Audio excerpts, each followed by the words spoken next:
और चलिए खबरें विस्तार से। खबर लखनऊ से है। प्रशांत सिंह अटल चीफ स्टैंडिंग काउंसिल बने हैं। सीएससी प्रथम बने प्रशांत सिंह अटल। सरकार ने प्रशांत सिंह को हाईकोर्ट में नियुक्त किया। लखनऊ हाईकोर्ट में दायित्व निभाएंगे प्रशांत सिंह अटल। तो बड़ी खबर आपको दिखा रहे हैं। ये बड़ी जिम्मेदारी प्रशांत सिंह अटल को दी गई है, जहां पर जिस तरह से देखा जाए सीएससी प्रथम बने हैं प्रशांत सिंह अटल। ये बड़ी खबर, सरकार ने प्रशांत सिंह को हाईकोर्ट में नियुक्त किया है। लखनऊ हाईकोर्ट में दायित्व निभाएंगे प्रशांत सिंह अटल। तो प्रशांत सिंह अटल चीफ स्टैंडिंग काउंसिल बने हैं।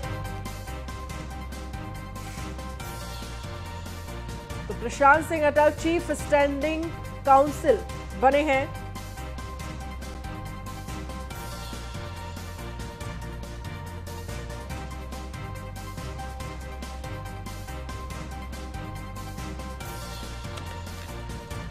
तो प्रशांत सिंह अटल चीफ स्टैंडिंग काउंसिल बने। सीएससी प्रथम बने प्रशांत सिंह अटल। सरकार ने प्रशांत सिंह को हाईकोर्ट में नियुक्त किया। लखनऊ हाईकोर्ट में दायित्व निभाएंगे प्रशांत सिंह अटल। और खबर गोरखपुर से। 2017 से पहले कहीं जाते थे तो पहचान का संकट था। सीएम ने कहा, लोग हे दृष्टि से देखते थे और डरते थे। होटल और धर्मशाला में कमरा नहीं देते थे। आज कहीं भी आप जाइए, आपको सम्मान मिलेगा। देश दुनिया में कहीं जाइए, सम्मान से बिठाया जाएगा। यूपी में 360 डिग्री का परिवर्तन आ चुका है।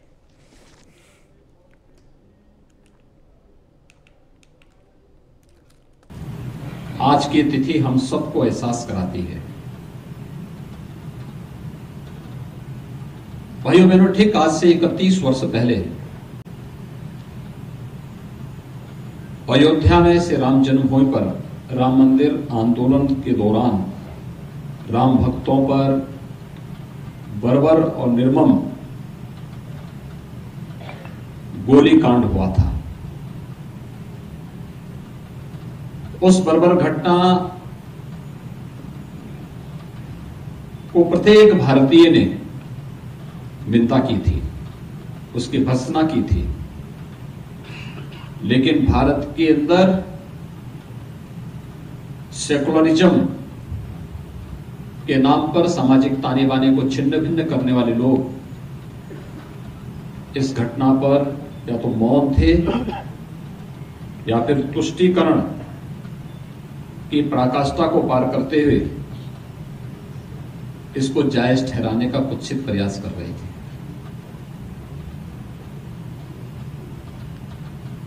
जब 9 नवंबर 2019 को माननीय उच्चतम न्यायालय ने श्री राम जन्मभूमि पर भव्य मंदिर निर्माण के लिए वर्षों से चल रहे आंदोलन के पक्ष में अपना फैसला सुनाया है, तब 30 अक्टूबर 1990 को जिन लोगों ने राम भक्तों पर गोलियां चलाई थी, उनके आपराधिक कृत्य भी देश और दुनिया। और अयोध्या में भव्य दीपोत्सव मनाने की तैयारियां शुरू हो चुकी हैं। इस बार करीब 7 लाख दिए जलाए जाएंगे। दीप प्रज्वलन के लिए गौमय दीपों को अयोध्या ले जाने वाले वाहनों को मुख्यमंत्री योगी आदित्यनाथ ने हरी झंडी दिखाकर रवाना किया। इस मौके पर बीजेपी के प्रदेश अध्यक्ष स्वतंत्र देव सिंह भी मौजूद थे। नगर में दीपोत्सव की तैयारियों को अंतिम रूप दिया जा रहा है। अपर मुख्य सचिव सिंचाई और जिले के नोडल अधिकारी टी वेंकटेश ने शुक्रवार को राम की पैड़ी, सरयू घाट और राम कथा पार्क में दीपोत्सव को लेकर चल रहे कामों का निरीक्षण किया। इस मौके पर मौजूद अधिकारियों को निर्देश दिए कि दीपोत्सव की तैयारियों के लिए चल रहे सारे काम हर हाल में 31 अक्टूबर तक पूरे कर लिए जाएं। इस अवसर पर आप सभी को भी दीपावली की हृदय से मंगल कामना व्यक्त करता हूं। ये अपनी सोच है और अपनी कार्य पद्धति भी पर्यावरण की रक्षा के साथ साथ हम लोग अच्छे ढंग से अपने पर्व और त्योहारों को बेहतर तरीके से प्रस्तुत कर सकते हैं। पर्व और त्योहार पर्यावरण को नुकसान पहुंचाने के लिए नहीं, बल्कि उनके संरक्षण के आधार बनने चाहिए। इसमें तो गौ रक्षा भी हो रही है और गौमय से बनने वाले जो दीप हैं, इनके माध्यम से हम एक बड़ी आबादी की आस्था की भी का सम्मान कर रहे हैं और गौ संरक्षण के लिए हर एक व्यक्ति को प्रेरित भी कर रहे हैं। इसलिए आज का ये कार्यक्रम अत्यंत महत्वपूर्ण है। मैं इसके लिए माननीय श्री पुरुषोत्तम रूपाला जी ने मुझे दूरभाष से अवगत कराया कि श्यानंद साहू जी इसको लेकर के जाएंगे। मैं उनका हृदय से अभिनंदन करता हूं।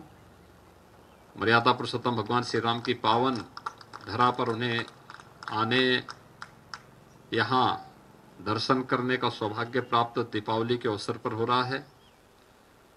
हम सबका ये मानना है कि भारत के अंदर त्रेता युग में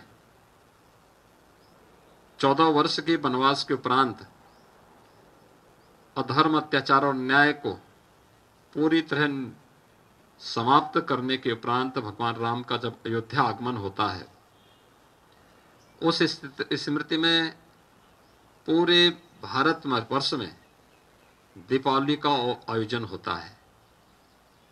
यह रामराज्य की शुरुआत का दिन भी है। कानपुर में क्षेत्रीय बैठक करने पहुंचे केंद्रीय और मंत्री यूपी प्रभारी धर्मेंद्र प्रधान ने स्वीकार किया आने वाले चुनाव में महंगाई और पेट्रोल की बड़ी कीमत मुद्दा जनता को प्रभावित कर रहे हैं, लेकिन जनता हमारी नीयत को जानती है।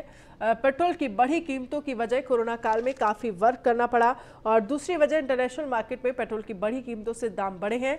इसके साथ ही धर्मेंद्र प्रधान ने अखिलेश यादव द्वारा बार बार यूपी की कानून व्यवस्था पर सवाल उठाने पर जवाब देते हुए कहा कि नीरज मिश्रा हत्याकांड कन्नौज में हुआ था, इस बात को ध्यान रखना चाहिए। 254 मंडल के कार्यकर्ताओं की एक बैठक हुई थी, जिसमें हमारे प्रदेश के उप मुख्यमंत्री डॉक्टर दिनेश शर्मा जी, हमारे क्षेत्र के अध्यक्ष मानवेंद्र सिंह जी की अध्यक्षता में और मेरे सहयोगी केंद्रीय मंत्री आदरणीय अन्नपूर्णा जी, आदरणीय सुधीर अग्रवाल जी एमपी, अन्नपूर्णा जी केंद्रीय मंत्री तथा प्रियंका रावत, ये सब हम लोग, हमारे प्रदेश संगठन मंत्री सुनील बंसल जी वगैरह, हम सब बैठक में बैठे। और वहीं इस दौरान डिप्टी सीएम दिनेश शर्मा से न्यूज़ 1 इंडिया ने खास बातचीत की। क्या कुछ कहा, सुनिए। भारतीय जनता पार्टी ने एक बैठक की है जिसमें 17 जिलों के अध्यक्ष, तमाम प्रभारी, तमाम मंत्री, तमाम विधायकों को बुलाया। इसमें खुद यूपी के जो प्रभारी हैं धर्मेंद्र प्रधान, केंद्रीय मंत्री, वो मौजूद थे। हमारे साथ आप देखिए दिनेश शर्मा जी मौजूद हैं। दिनेश जी, एक बैठक की आपने, क्या उद्देश्य इस बैठक का? नहीं, संगठन का ये रूटीन वर्क है कि पार्टी कार्यकर्ताओं को जिम्मेदारियां सौंपी जाएं, क्या काम उनको करना है और किस प्रकार से संगठन के कार्यों को निचले स्तर तक ले जाना है। ये एक हमारी परंपरा और हमारी कार्यशैली का एक अंग है। सर, कितनी सीटें जीतने जा रही इस बार भारतीय जनता पार्टी? पिछला रिकॉर्ड टूटेगा। सर, भ्रष्टाचार का आरोप लगाया है अखिलेश यादव ने कि सीएम आवास से भ्रष्टाचार को करा जा रहा है। मैं किसी का नाम नहीं लेता हूं, लेकिन जो खुद भी जिनके पिछले राज्यों की अगर तुलना कर ली पिछली सरकारों की, वर्तमान सरकार की, तो आप पाएंगे कि ये एक पहली बार ऐसी पारदर्शी और ईमानदार सरकार बनी है जिसने एक रिकॉर्ड कायम किया है। तो ये थे हमारे साथ दिनेश शर्मा जी, जिनका साफ तौर पर कहना है कि भारतीय जनता पार्टी इतिहास रचने जा रही है। कानपुर से रमन गुप्ता। उत्तर प्रदेश की राजधानी लखनऊ में आयोजित महिला कारीगर बुनकर समागम में केंद्रीय मंत्री स्मृति ईरानी शामिल हुई। इस दौरान केंद्रीय मंत्री स्मृति ईरानी ने महिला कारीगरों से बातचीत की, उनकी जिंदगी के बारे में जाना। इसके अलावा महिला कारीगर बुनकर समागम में प्रदर्शनी के लिए रखे गए सामानों को देखा। इस दौरान केंद्रीय मंत्री स्मृति ईरानी ने केंद्र की मोदी और राज्य की योगी सरकार की तारीफ की।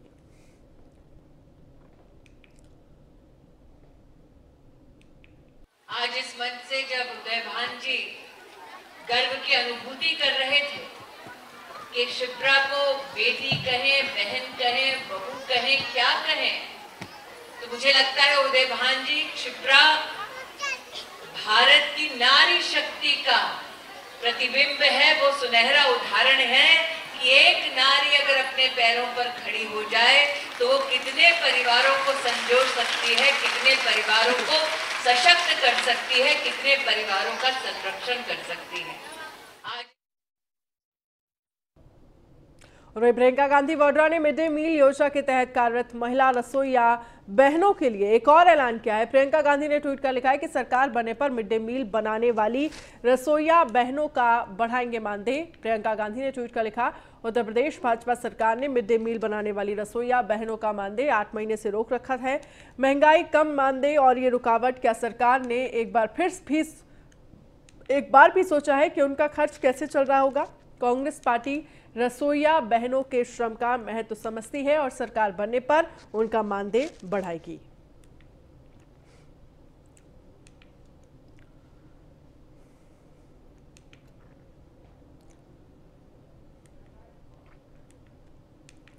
और अवैध पटाखा फैक्ट्री का भांडाफोड़ हुआ है। हापुड़ में भारी मात्रा में बने अधबने पटाखे बरामद हुए हैं। सीओ सिटी के नेतृत्व में पुलिस ने ये पर्दाफाश किया है।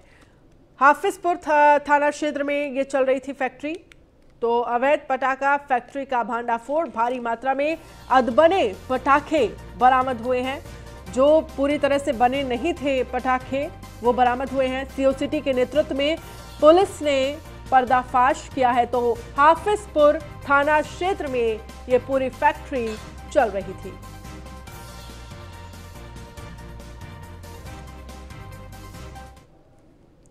और वहीं आज जिला कारागार बुलंदशहर को बंदियों की आंखों की दूर की नजर और नजदीक की नजर की जांच और रंग अंधता की जांच के लिए जन सहयोग संस्थान के अशोक शर्मा और उनकी टीम द्वारा संबंधित सभी मशीन और सामग्री कारागार में निरुद्ध बंदियों के लिए भेंट किया गया। अब कारागार में ही बंदियों की नजर की जांच की जा सकेगी। तो बुलंदशहर जन सहयोग संस्थान की पहल, बंदियों की आंखों की हो सकेगी जांच।